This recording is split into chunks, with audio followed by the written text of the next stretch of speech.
Muito bem. Muito bom dia a todos. Sejam muito bem-vindos e muito obrigada pela vossa presença. É com muito gosto que abro a discussão do primeiro painel do Crédito Agrícola nesta terceira edição da Cidade do Zero, no qual vamos falar sobre o papel das finanças na agenda do desenvolvimento sustentável. Antes de explicar muito rapidamente o racional e os objetivos deste painel, gostaria de vos apresentar os nossos 4 convidados. Em primeira, são Cristas, doutorada em Direito e professora associada da Nova School of Law, sócia da Vieira de Almeida, onde é responsável pela plataforma de serviços integrados ESG e pela área de ambiente e clima. Pedro Wilton, diretor na Systemic, uma consultora bastante reconhecida na área da sustentabilidade e administrador em 2 empresas do setor financeiro, Fundbox e Coruscant, não sei se disse bem. Ricardo Pires, diretor responsável pelo segmento de empresas da Caixa Central do Crédito Agrícola, também representa o banco no Comitê de Financiamento às PME da Associação Portuguesa de Bancos e na Fundação AEP, que é a Associação Empresarial de Portugal. E por último, Rodrigo Tavares, professor catedrático convidado da Nova School of Business and Economics, onde leciona cadeiras de Finanças Sustentáveis e de Sustentabilidade Corporativa. É também fundador e CEO do Granito Group, uma consultora financeira sediada em Londres, que opera também nestas áreas da sustentabilidade. Por isso, muito obrigada pela vossa disponibilidade, o que nos vai permitir enriquecer a discussão com uma visão intersetorial sobre o papel da banca nas diferentes dimensões do desenvolvimento sustentável. Durante o debate de hoje, vamos percorrer temas diversos para que se torne mais claro perceber como e porquê as finanças devem ocupar um papel central na agenda do desenvolvimento sustentável. Começaremos com o tema quente da regulamentação e da legislação. Vamos também explorar o papel do gestor financeiro na caminhada da sustentabilidade e tentar compreender o contributo da academia na transformação da economia e na forma de gerir dinheiro e empresas.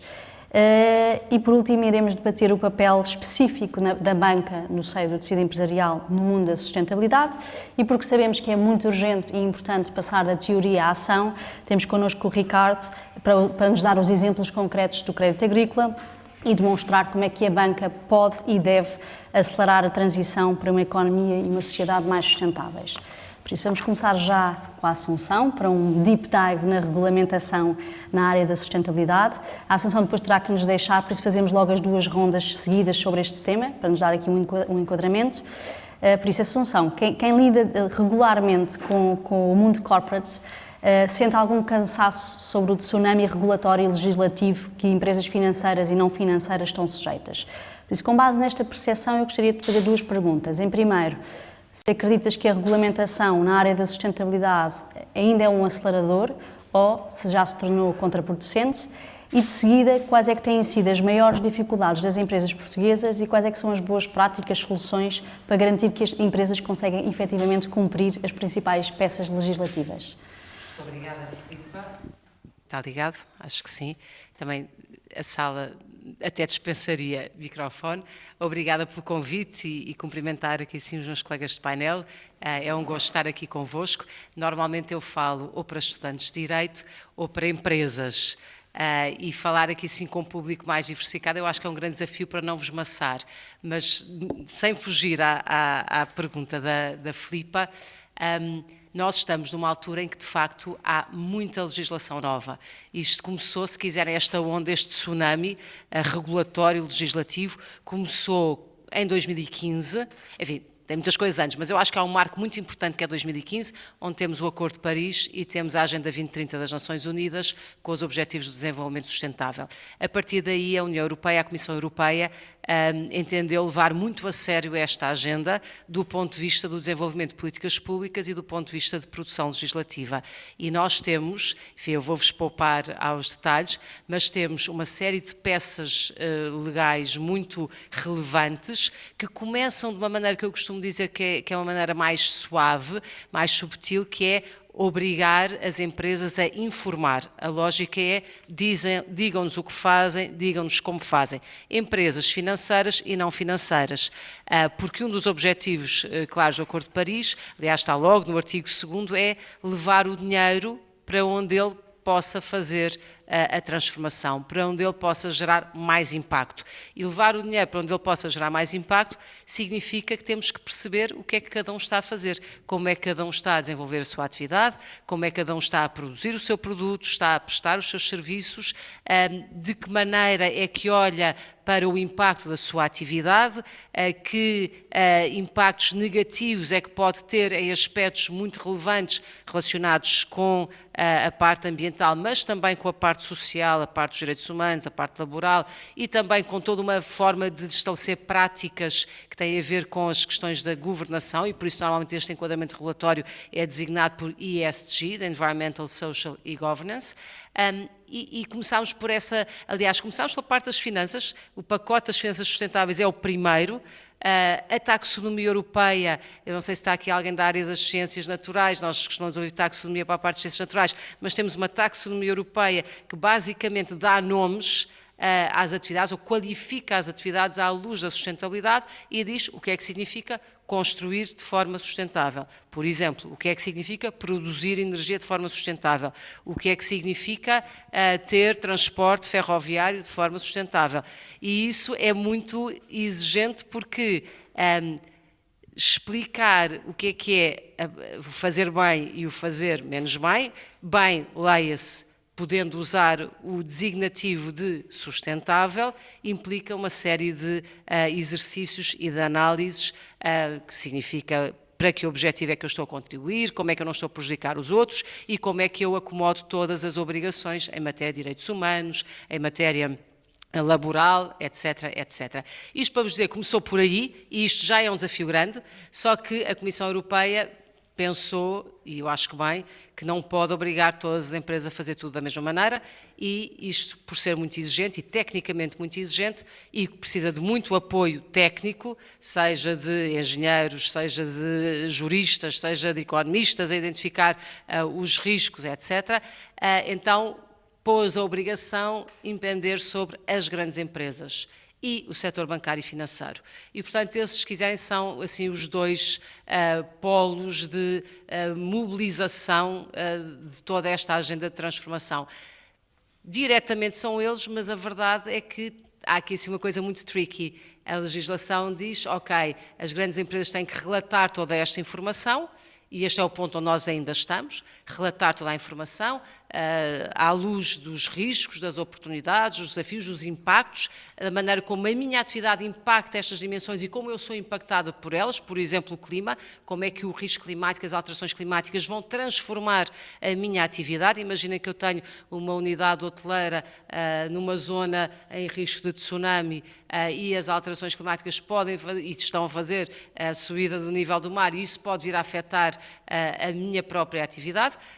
Ou imaginem que eu faço agricultura de regadio, estou muito dependente da água que não existe e que é cada vez mais escassa, portanto, eu tenho que explicar estas dimensões todas, só que eu tenho que olhar também para a minha cadeia de atividade, não é só para eu, grande empresa, ou eu, banco, ou eu, instituição financeira, mas é para aquilo que anda à minha volta.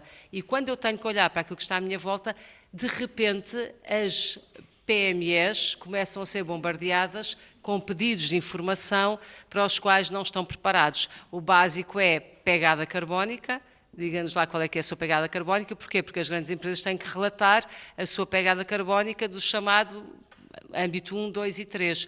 O âmbito 3, o âmbito 1 é fim da sua atividade, o âmbito 2 tem a ver com a energia, o âmbito 3 é da sua cadeia de valor, dos seus fornecedores.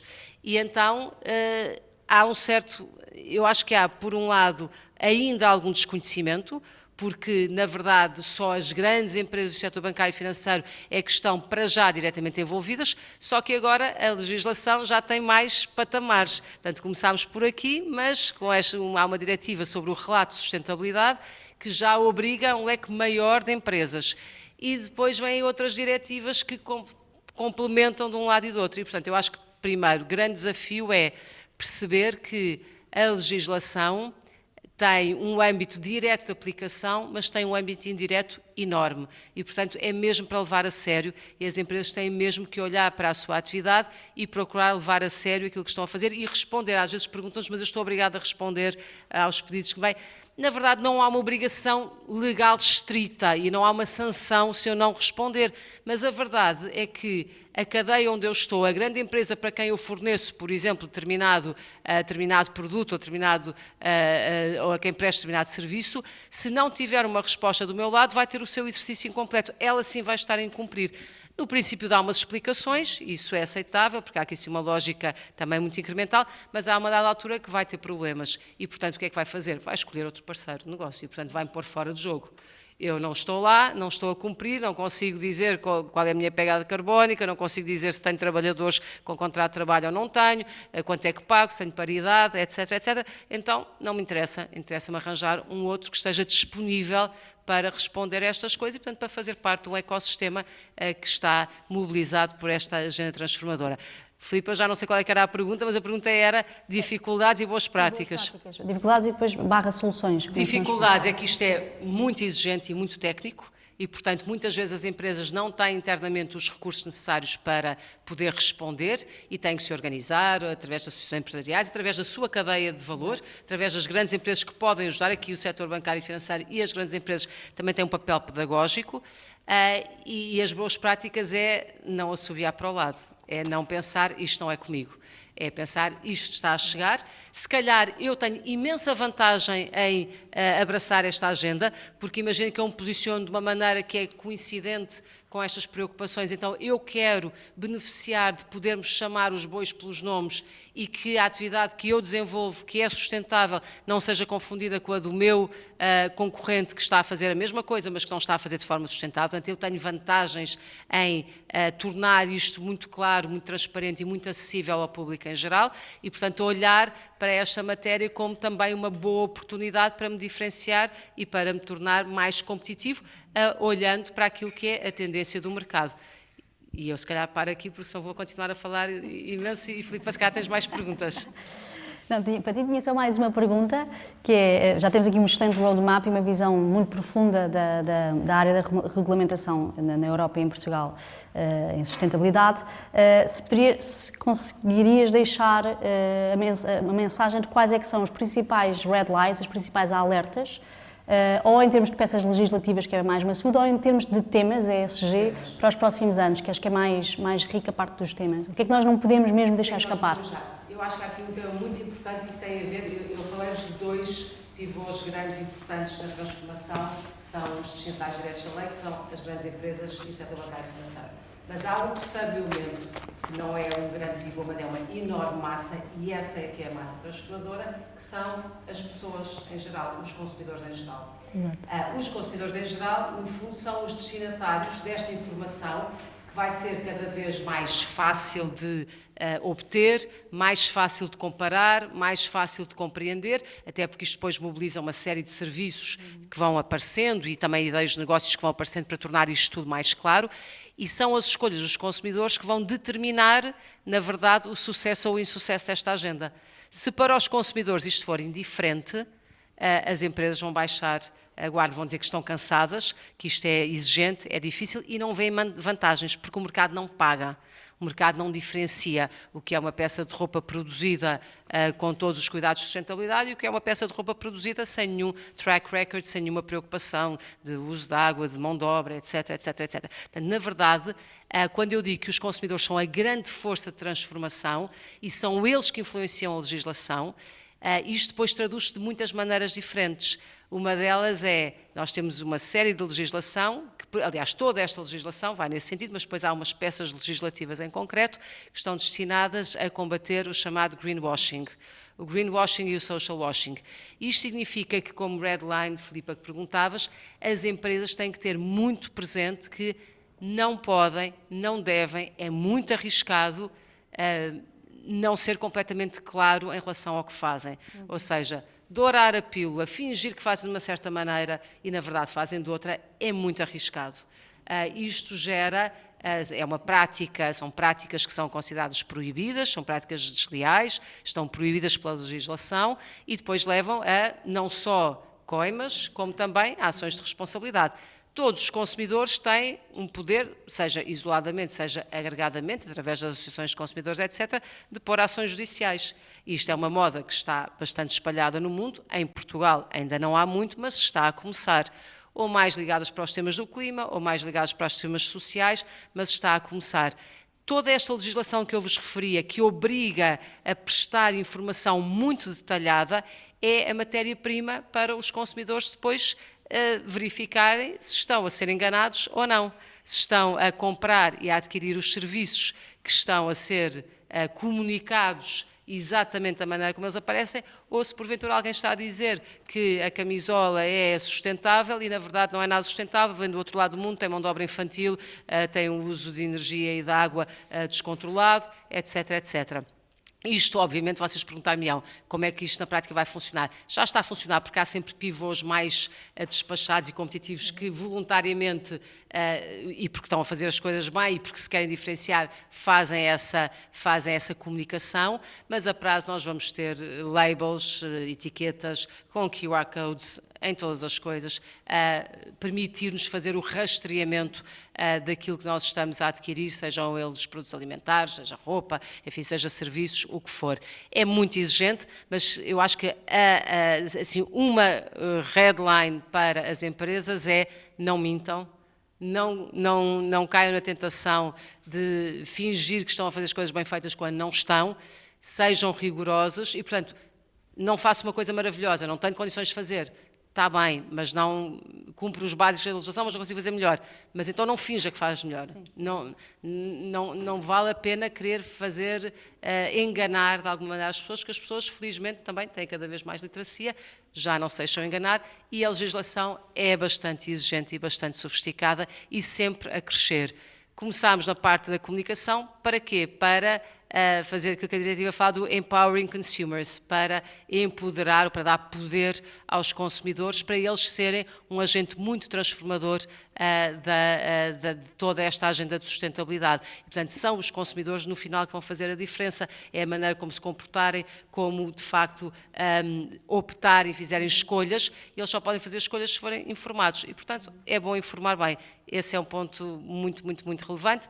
O outro ponto é, como eu já vos referi, as empresas prepararem-se, munirem-se internamente ou externamente daquilo que é necessário para poderem fazer esta transformação, até porque depois começámos com a informação, mas depois já há uma diretiva, essa então ainda é muito mais sofisticada, que é da diligência devida, a Due Diligence Directive, chamada Triple D. A Triple D já traz todo um conjunto de obrigações muito mais exigentes para as empresas, já não é só de informar, é de fazer, mas isto faz parte de uma trajetória onde eu acho que os consumidores são, na verdade, a peça-chave. Muito bem, perfeito. Excelente enquadramento. Desculpa, não consegui ficar mais tempo convosco, mas já foi ótimo. Eu, como disse, um deep dive na regulamentação, que agora é um pontapé de saída para o resto que vamos falar. E muito obrigada, Susana, mais uma vez por conseguires vir num dia que eu sei que foi complicado. Adeus. Obrigada. Boa sessão.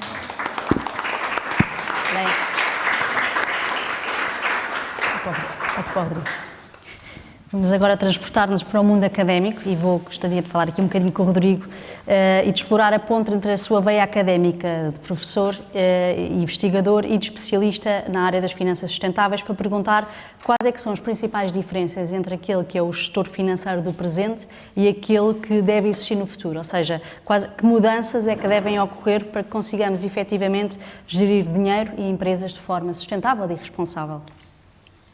Bem, em primeiro lugar, é um gosto participar neste painel. Muito obrigado ao Crédito Agrícola pelo amável convite. Há diversas formas de responder essa pergunta. Eu não sei exatamente qual é a mais eficiente e depende mais de vocês do que de mim. Então, deixem-me perguntar-vos. Quantos de vocês trabalham em empresas?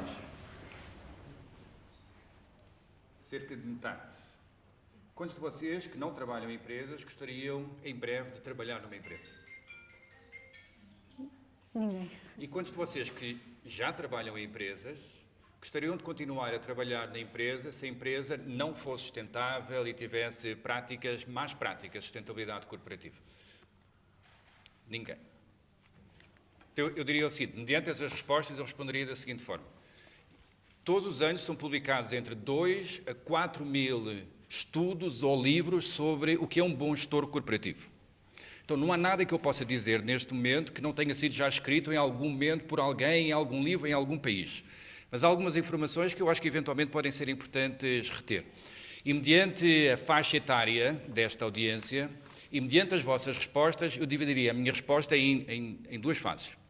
Em primeiro lugar, é importante falar com os jovens gestores. Então, se o foco é qual é o papel da gestão, das escolas de gestão e dos próprios gestores neste tema da sustentabilidade, eu acho que, em primeiro lugar, temos que falar com os jovens gestores, aqueles que têm 20 e poucos anos de idade e estão a sair das universidades e entrar no mercado de trabalho. E para eles eu diria o seguinte: se eles estudaram numa boa escola de negócios, uma boa escola de economia, uma boa escola de gestão, a escola necessariamente já os treinou para eles respirarem sustentabilidade. Eles já sabem operar numa economia sustentável, eles estão conscientes para o facto de que as finanças têm que levar em consideração as várias partes interessadas, eles já estão enraizados naquele tema do propósito, já são aspiracionais, são mais ideológicos, têm uma verdadeira consciência de impacto. E que no momento em que eles recebem o seu diploma, eles consideram-se agentes de mudança. Eles querem impactar positivamente. Esse é o ecossistema em que eles foram criados academicamente. Então, o segredo de uma boa escola de negócios não é treinar os alunos nessa área, porque todas as escolas de negócios já o fazem. O segredo é treinar os alunos para a adversidade. E o que é que eu quero dizer com a adversidade? É porque no momento em que eles entram pela primeira vez no tecido corporativo, numa empresa, eles vão encontrar um verdadeiro choque de realidade. E esse choque de realidade deriva do facto de ou a empresa não é de facto bem gerida, ou a empresa não opera numa economia sustentável, ou a empresa não adota práticas de sustentabilidade, ou existe muito greenwashing e relações públicas e muito marketing ligado à sustentabilidade, e ele ou ela foi de facto enganado na entrevista de emprego. E é exatamente aí, nesse momento, em que o aluno ou aluna, ou o jovem empregado, pela primeira vez percebe que cometeu um erro ou está numa empresa que é extremamente difícil. E ele ou ela está preparado para enfrentar essa adversidade ou não. E se a escola de negócios é uma boa escola de negócios, antecipou esse momento, porque esse momento vai necessariamente acontecer. A escola de negócios antecipou esse momento e preparou o aluno para esse momento, para esse dia. Onde ele tem uma reunião, chega a casa, fala com o pai, com a mãe, com o amigo e com a amiga e diz: eu cometi um erro porque eu comecei a trabalhar numa empresa que não é sustentável. Todos vocês baixaram o braço quando eu perguntei se vocês continuariam a trabalhar numa empresa que não é sustentável. Então nós temos que preparar, nas escolas, nós professores, nós não temos que preparar os nossos alunos para o mundo da sustentabilidade, porque eles vivem, eles respiram sustentabilidade. Os meus alunos estão aqui. Nós temos que preparar os nossos alunos para aquele momento onde eles vão encontrar esse obstáculo dentro das suas organizações e depois eles têm que ter a resiliência necessária, a inteligência necessária para criar uma mudança, gerar uma mudança positiva dentro das suas organizações, sem tensão que seja contraprodutiva. Segunda recomendação para os gestores que não são tão jovens, não têm a vossa idade, mas são um pouquinho mais velhos, que são os meus alunos na formação de executivos, que são os banqueiros, os gestores que têm 20, 30, às vezes 40 anos de experiência. Eu diria o seguinte, diria 3 recomendações muito rápidas, para não vos maçar. Em primeiro lugar, não sejam curto-prazistas. A experiência média de vida de uma empresa necessariamente tem que ser muito mais longa do que a permanência naquele cargo de determinado gestor. Então, o gestor tem que pensar a longo prazo e não a curto prazo. E é a longo prazo que nós vamos conseguir identificar as oportunidades para destravar o valor financeiro, económico ou financeiro da sustentabilidade, não é a curto prazo. É a longo prazo que nós vamos conseguir identificar os riscos aos quais estão expostos as empresas, nomeadamente riscos climáticos. Então, um gestor que só pensa no lucro a curto prazo, necessariamente vai perder oportunidades económico-financeiras. Querem um exemplo caricatural, verdadeiramente caricatural, que eu só daria neste contexto. Eu cheguei um pouquinho mais cedo e fui visitar aquelas lojas no pavilhão. Existe uma loja, eu espero não estar a ser indelicado, mas existe uma loja que vende gorros e cascóis de inverno sustentáveis, a metade do preço. Não tinha clientes. E ao lado havia uma loja que vendia biquinis a um preço que eu achei verdadeiramente alto. Os 2 produtos são sustentáveis. A primeira não tinha clientes, a segunda estava cheia de clientes. Pode explicar de diversas formas. Uma delas é pensar que nós tomamos decisões a curto prazo E ninguém sob 35 graus quer comprar um cascol. Porque ninguém consegue pensar a médio ou longo prazo. As pessoas vão precisar daquele cascol daqui a 6 meses, mas não pensam que daqui a 6 meses aquele produto, exatamente aquele produto, já tem um valor, um premium de 50% ou eventualmente 100%. Então a minha recomendação para os gestores mais velhos, não pensem a curto prazo. Segunda recomendação bem rápida seria aquele gestor conservador, clássico, institucionalizado, tradicional, que só pensa em lucro, a minha recomendação é, continua a pensar em lucro. Afinal de contas, é o gestor de uma empresa, não é o gestor de uma organização não governamental.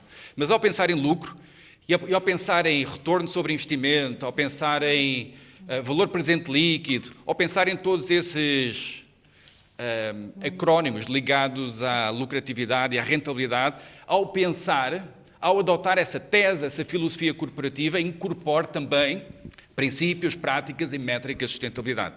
Porque hoje, se ele ou ela for de facto um bom gestor, um verdadeiramente bom gestor e bem treinado, ele ou ela vai conseguir mapear e identificar práticas específicas de sustentabilidade e matematicamente, da forma mais racional e lógica, matematicamente, é isso que se aprende nas escolas de negócio, matematicamente essa pessoa vai conseguir saber qual é o impacto na margem, no cash flow, no balance sheet de uma empresa.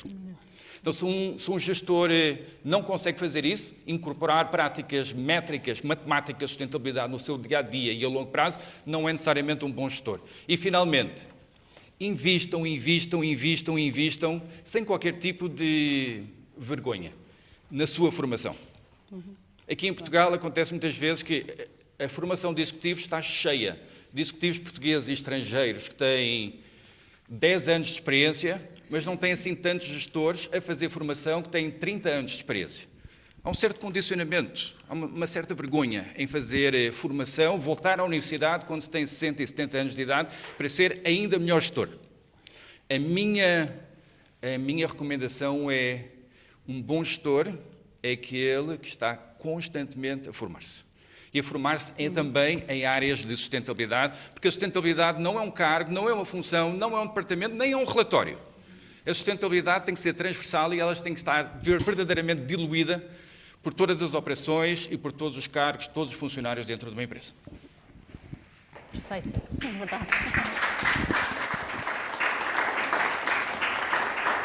Muito bem. Esta última mensagem foi poderosa. É a tecla que eu estou sempre a bater. Enraizar a sustentabilidade de forma transversal na organização é, assim, um dos desafios mais prementes nas organizações de hoje, porque exige uma grande alteração ao nível de governance em todas as empresas, banca e não banca. Bem, vamos passar agora para o Pedro, para nos falar aqui um bocadinho de como é que a banca se posiciona. A Systemic foi uma das primeiras consultoras de sustentabilidade no mercado e talvez a primeira a trabalhar com a banca, neste caso até foi connosco, com o Crédito Agrícola. Portanto, enquanto consultor nesta área, como é que vês o papel da banca comparativamente ao resto do tecido empresarial, agora estamos mesmo só a falar de banca, no fomento do desenvolvimento sustentável? Obrigado, Filipe, e obrigado ao Crédito Agrícola pela oportunidade e, do meu lado também, boa tarde a todas e todos. Antes de mais, uma nota. Se calhar muito do que me vão ouvir pode soar a repetição daquilo que já foi dito anteriormente. Acreditem que não é porque combinamos discurso, é muito provavelmente porque todos os oradores têm aqui algum alinhamento, portanto, das duas uma. Ou estamos todos certos ou estamos todos errados. Passando esta nota e pegando um comentário há pouco da Assunção, vos contar uma pequenina história. Não vou tomar muito tempo, Filipe, está descansado. Sim. Nos anos pré-Covid eu fiz um périplo a explicar assuntos de financiamento a empresas pelo país fora e comigo estava um professor da Católica do Porto, o professor Álvaro Nascimento, que tinha uma saída que me ficou porque acho que é interessante. A banca é um fornecedor. Eu sei que isto pode parecer assim um bocado estranho visto de fora, porque estou a imaginar os banqueiros como uma categoria à parte, mas em certo sentido ele tem razão. O que a banca faz é fornecer uma coisa muito concreta, dinheiro. Se virem nessa perspectiva, muito do que a Assunção disse faz aqui sentido. E onde é que eu quero chegar um pouco com isto? O setor financeiro e a banca em concreto, no fundo, redistribui uma coisa muito prática, dinheiro, para onde é necessário e para onde as pessoas pretendem que seja distribuído. No mundo da sustentabilidade, o que é que isto tem como consequências? Se neste momento os poderes públicos, através da regulação, ou os agentes privados estão a pedir, a partir de agora temos de tomar mais atenção aos temas de sustentabilidade, significa que a banca vai obedecer, não há outra maneira de pôr as coisas e dizer, a partir de agora os fundos têm que ser aplicados naquilo que se pretende nos temas ambientais, nos temas sociais, nos temas de governança. Portanto, no fundo, onde é que eu queria chegar com isto? 3 grandes, desculpem eu usar os inglesismos às vezes, drivers atualmente para a banca estar cada vez mais focada em temas de sustentabilidade. Para já, a regulação. A Assunção explicou-vos aqui, no fundo, muito rapidamente, a série de imposições que se põem às empresas e também à banca no que toca a deveres de informação sobre o que é que as empresas fazem ou não fazem, se têm boas ou más práticas de sustentabilidade. Isso, naturalmente, significa que a banca terá que fazer aquilo que a regulação exige e as empresas, direta ou indiretamente, que a Associação também referiu, seja as que sejam obrigadas pela regulação ou indiretamente as que também não sejam obrigadas, mas acabarão por fazê-lo, também acabarão por seguir os ditames da regulamentação. Segundo grande tema, a banca aqui presente vai de certeza reforçar isto. Risco. Eu sou provavelmente muito mais velho do que a maioria das pessoas que aqui estão. Quando eu era novo, 40 graus só tínhamos na Marleja. Este ano tivemos 40 graus provavelmente em quase todas as capitais de distrito. Certo? O que é que isto significa? O risco climático é um fator na equação que cada vez mais os bancos estão a incorporar. É inevitável, porque isto depois tem impacto na vida das pessoas, na sua saúde, na vida das empresas, na sua continuidade, porque se estiverem num leito cheio e de repente houver uma inundação, a empresa desaparece. E o que é que isto significa? A concessão de crédito pela banca passa também cada vez mais pelos temas de risco climático. Um exemplo.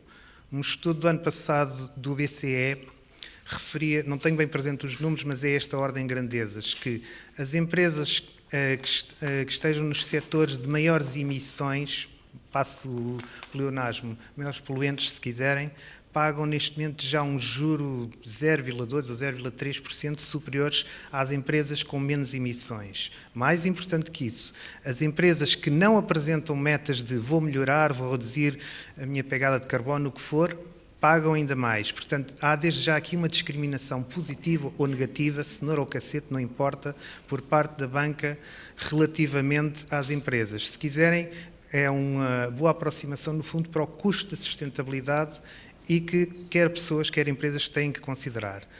Terceira grande linha, e com isto estou prestes a calar, não descansa-se, Filipa,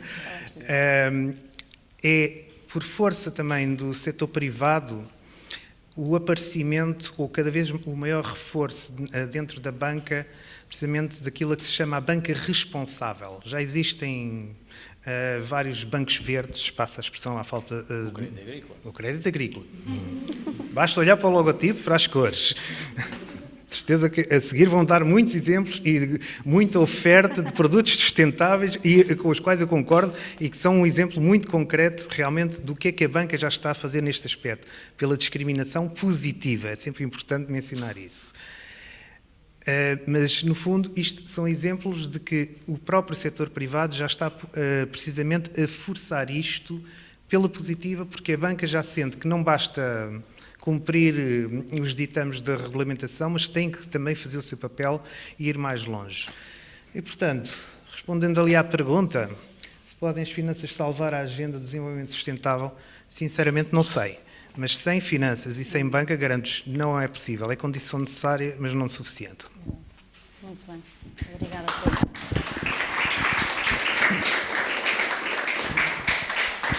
Bem, vamos fazer aqui uma alteração. Nós já são 2h04, por isso eu vou, Ricardo, fazer as 2 perguntas em simultâneo, porque não sei se vamos ter tempo para uma segunda ronda. Por isso, depois aqui deste excelente enquadramento do Pedro, entramos mesmo no mundo da banca, desenvolvimento sustentável, e gostaria de passar à audiência exemplos, testemunhos de quem lida com financiamento diariamente. Por isso, enquanto responsável pela direção de empresas da Caixa Central do Crédito Agrícola, lidas regularmente com diferentes tipologias e finalidades de financiamento. A primeira pergunta que gostaria de fazer e passar aqui a mensagem é em que áreas, setores ou tecnologias, é que detectas maior procura para financiamentos associados a objetivos de sustentabilidade? E, por outro lado, quais é que são os melhores exemplos de financiamento sustentável do crédito agrícola? O que é que nós estamos já a fazer para incentivar esta mudança e, com isto, naturalmente, reforçar a nossa carteira de crédito sustentável? Isto faço logo as duas perguntas em um. E peço para levantarem mãos ou não é necessário? Fazemos aqui Sim. Portanto, o crédito agrícola, como banco de origem cooperativa, naturalmente é muito mais sensível a estes temas e por isso eu estava aqui a sentir provocado ao dizer que os outros bancos fazem. Isto era pretexto para... Na realidade, a nossa matriz é muito do interior, da natureza, e que o banco nasce na agricultura e, portanto, tem uma maneira de pensar ligeiramente diferente do que é a banca comercial. Portanto, teremos sido em Portugal um dos primeiros bancos a começar a pensar neste tema.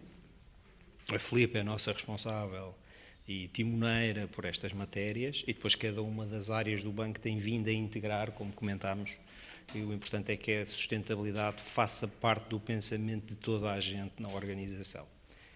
Dito isto, o exemplo da Assunção é os dois grandes drivers iniciais desta transformação são claramente a regulação, mas que impacta nas grandes empresas, que têm os recursos para poder fazer isto, e nos bancos que têm possibilidade de fazer escolhas na maneira como alocam ou privilegiam uns financiamentos versus outros. Todos os bancos têm o propósito de ganhar dinheiro, portanto isto não é branco ou preto. Um dos exemplos que estávamos aqui a dar é efetivamente que nós distinguimos hoje as operações consoante, do ponto de vista do preço dessas mesmas operações, tendo como um dos critérios se está ou não está alinhado com o tema da sustentabilidade. Todo o conceito de alinhamento da sustentabilidade é particularmente complexo. A matriz de informação é super densa, as empresas estão a passar um terror para conseguir incorporar isto. É muito difícil sairmos do zero, em que ninguém queria saber disto, para uma coisa que ainda não conseguimos definir do ponto de vista científico com elevada precisão. Temos uma linha de orientação, um exemplo claro é os painéis solares. Claro que todos nós olhamos, isto nas empresas diria, o que toda a gente está a fazer. E só não fazem mais por impedimentos na implementação, que tem que ver com mão de obra disponível para fazer e com regulamentação ou com autorizações que têm que ter para fazer isto. Mas, efetivamente, não estamos a estudar onde é que vem os painéis, quem é que andou a produzir aquelas matérias, vem da China, se tem mão de obra. A Europa está a esconder um bocadinho a visibilidade, ainda não estamos a olhar para este nível de detalhe. Estamos mais preocupados, na realidade, com o fator económico, que foi o custo da energia que tivemos e que, de repente, percebemos que tínhamos que acelerar a velocidade a que nos tornávamos mais independentes. Mas digo, grande exemplo transversal, desde as pequenas às grandes, toda a gente está a instalar painéis, toda a gente está, nas empresas, vai aderindo à temática dos carros elétricos, com restrições, umas mais do que outras, mas é aquilo que é fácil, todos nós entendemos, e é fácil fazer. Não é suficiente, porque a grande dificuldade é a quantificação da nossa pegada. As grandes empresas industriais portuguesas, nomeadamente as grandes empresas de distribuição alimentar, estão a fazer um verdadeiro trabalho, long run, de disciplina da cadeia de fornecimento. É difícil ajudarmos as PMEs a passarem a quantificar isto tudo, mas uma coisa é inequívoca, e nós como banco dizemos isso aos nossos clientes, que vocês têm que ir à frente, porque o processo é longo e vamos ter que aprender. E não se podem esperar pelo ano em que a diretiva de reporte de sustentabilidade vos impõe a obrigação de comunicar para começar a fazer, porque quando lá chegarem vão perceber que ainda falta muita informação. Portanto, começarem mais cedo, montarem os processos de recolha de informação, faz parte da nossa doutrina empurrar a que as empresas façam isto. Os bons exemplos acho que são conhecidos, por exemplo, a Corticeira Amorim é um exemplo extraordinário, mas já faz há 20 anos, portanto, quando o tema da sustentabilidade chega a Portugal, eles já faziam isso, portanto, eles já não sabem muito mais do que é que hão de fazer, porque já começaram no tema há algum tempo, mas vemos muito boas empresas, grandes empresas, maioritariamente, à procura de inovação de processo, para poderem, no fundo, reduzir a sua pegada ou incorporarem novos materiais nos seus produtos, e a inovação de produto é muito mais difícil porque depende das escolhas de nós. De facto, se nós continuarmos a preferir consumir as mesmas coisas e não valorizarmos o facto daquilo ser sustentável, a longo prazo é difícil uma empresa conseguir continuar nesta linha, porque inequivocamente isto é mais caro inequivocamente não, tendencialmente é mais caro de fazer. Qual é a segunda pergunta? Exemplos de financiamento, quais os melhores exemplos de financiamento sustentável? O que é que nós temos vindo a observar? Nas grandes empresas, que é o departamento com que eu tenho mais visibilidade, é muito mais fácil. O que é que elas estão a fazer? Estão a definir, fazem o seu plano estratégico, têm o seu plano de sustentabilidade, e no seu plano de sustentabilidade definem metas. Okay? E o que os bancos estão a fazer é, sim senhora, se tu cumprires, primeiro se estas metas são relevantes, isso tem que ter uma opinião de um auditor a verificar que aquelas metas são relevantes, e segundo, se essa meta for relevante, vou indexar o preço do meu financiamento ao teu cumprimento dessas metas. Se tu não cumpres, pagas mais caro, se cumpres, pagas mais barato. Este é, diria, um mecanismo mais simples, num processo em transformação em que todos estamos a aprender, de convergir os interesses da banca e destas empresas e, de certa maneira, os bancos estão a pagar parte do esforço de informação que estas empresas estão a construir. Depois existem, no fundo, isto é o que nós chamamos os financiamentos ESG Link, portanto, são financiamentos que estão relacionados com o cumprimento de fatores ESG, que podem ser, normalmente são ambientais ou sociais, porque o governance é um tema que nestes financiamentos se assume que as empresas já fazem bem, porque já são grandes empresas, já têm práticas de governance tendencialmente já bastante reforçadas. Depois temos os financiamentos verdes, que são mais complexos, que nos obrigam a acompanhar especificamente como é que o dinheiro é gasto naquele propósito. Portanto, a empresa tem um projeto, vai investir, tem que se perceber se aquele projeto, à finalidade, faz sentido, está alinhada com o que a taxonomia diz e, em função disso, depois tem que se controlar o uso do dinheiro para esse propósito. Diria que o primeiro nas grandes empresas é mais comum porque eles tratam o dinheiro como uma commodity. Numa PME já não tratam o dinheiro como uma commodity, já é mais ligado a um projeto. E os projetos das empresas, normalmente hoje, até à data, têm estado muito ligados com o tema da energia. Vemos casos muito interessantes, por exemplo, da Paladina fazer temas relacionados com o social, com a dimensão social. No fundo, faz uma emissão, faz um financiamento com o propósito de construir casas para os trabalhadores, mas é um exemplo raro de PME a fazer coisas com este mindset. Excelente. Eu sou testemunha que nos últimos anos dispararam, no departamento aqui que o Ricardo dirige, o número de Sustainability ou ESG Link Loans e Green Loans, e ouvi uma vez dizer que, curto prazo, médio prazo, o grande objetivo é que todos os financiamentos estejam, de alguma maneira, indexados, que dão no departamento, indexados a objetivos ambientais e sociais. Falta muito pouco tempo para acabar, eu gostava de deixar pelo menos 3 minutos para algumas questões, senão ainda posso abrir mais um bocadinho. Por isso pergunto se alguém tem alguma pergunta para um dos nossos convidados. Eu queria fazer uma pergunta rápida. Okay. Se os bancos, aliás, é bom para os bancos que as empresas não cumprem então com essas obrigações, não? Não, eu percebo da perspectiva do preço, não estou a questionar. Se eu vendo o dinheiro mais caro, por isso. Eu vou responder à pergunta colocando de outra maneira. Era suposto, do ponto de vista regulamentar, que os bancos tivessem qualquer benefício nas variáveis que interessam, seja no seu modelo de risco, seja no modelo de consumo de capital, que o incentivasse nessa direção. Ainda não acontece. Portanto, hoje os bancos, economicamente, não têm nenhuma vantagem de curto prazo em fazer isso. Exatamente, os bancos estão pessoas e as pessoas também têm uma perspectiva do que é que querem fazer e do que é que acham que está certo. E por isso os bancos têm pessoas que acham que está certo e também existe uma matéria que é a reputação dos bancos. Portanto, o fator reputacional, o fator das pessoas e dos jovens que entram nestas organizações e que ajudam os mais velhos a serem empurrados, não é? Os velhotes que já não vão à formação, como eu. Não é o meu caso, mas pronto. É este o tema, não é? Portanto, esperamos que em algum momento venham fatores que ponderem de forma diferente, seja em risco, seja em capital, mas nós já sabemos que isso me há de aparecer. Portanto, um empréstimo é qualquer coisa que não nasce e morre no mesmo dia e fica num stock. E, portanto, quando vierem tirar a fotografia desse stock, aí vamos ver o que é que andamos a fazer nestes anos. Não é? Se queres falar do Green Asset Ratio ou de outra dimensão, mas... Não, exato, porque nós depois também somos chamados a responder pela nossa cadeia, lá está, a cadeia de clientes, e que é jusante sempre, não é? O grande impacto, a pegada do banco, não digo só pegada climática, pegada no sentido geral, não está no nosso edifício, não é? Está na nossa carteira de crédito. Por isso, quando nós respondemos a potenciais investidores para emitir uma green bond, o que seja, respondemos com esses números e com determinados rácios. E um dos rácios que o Ricardo está a referir, que é o Green Asset Ratio, que é que nos diz a proporção de financiamentos ditos sustentáveis sobre todos os financiamentos que nós damos, que é um rácio importantíssimo para todos os stakeholders, para o regulador, para investidores, para tudo. Por isso a resposta, pronto, eu percebo o racional, mas não, porque há muito mais para... Exato. Obrigado. Como diria aqui o nosso professor, it's not all about money. Mais alguma pergunta? São 2h15. Eu disse que tínhamos que ser disciplinados. Muito bem. Muito obrigada. Mais uma vez, acho que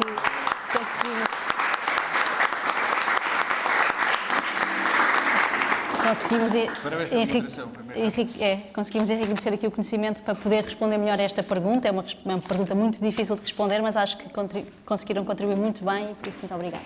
Obrigada a todos.